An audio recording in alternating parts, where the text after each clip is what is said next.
Je m'appelle Kwam Tawa, j'arrive du Cameroun.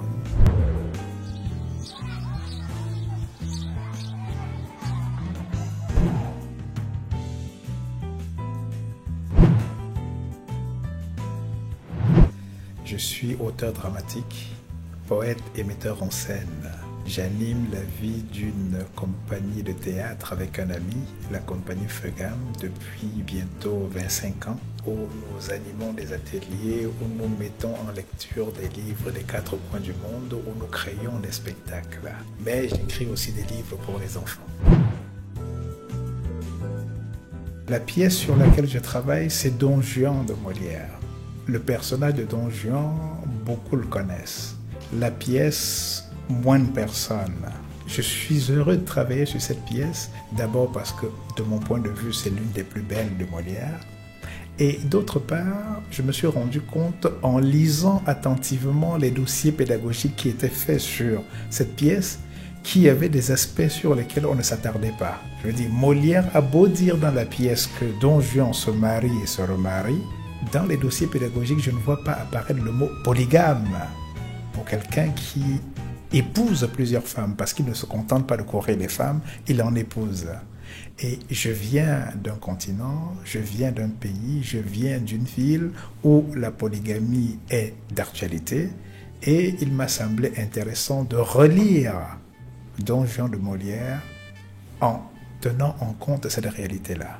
D'autre part, le rapport maître-serviteur entre Sganarelle et Don Juan, peut-être ici ça l'est moins, mais chez moi c'est une réalité encore présente.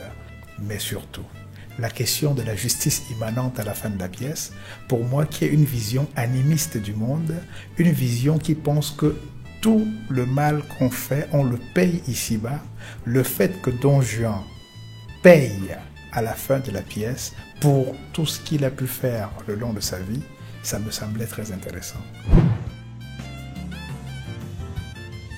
Donc, je fais simplement une lecture à partir de l'endroit d'où je vis de cette pièce et il me semble qu'elle a beaucoup à dire aujourd'hui de la réalité africaine.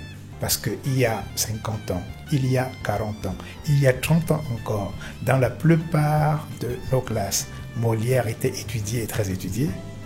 Ce n'est plus le cas aujourd'hui, mais ce n'est pas forcément une mauvaise chose parce que si les programmes d'enseignement se nationalisent de plus en plus dans nos pays, ce n'est pas forcément une mauvaise chose. Ça veut dire qu'on acquiert en autonomie et c'est très bien, mais il ne faudrait pas qu'on oublie aussi d'où on vient pour ce qui est de notre rapport à l'école d'aujourd'hui, pas à l'école traditionnelle. Donc, ce que j'envisage de faire, c'est de raconter Molière à des jeunes gens qui apprennent le français.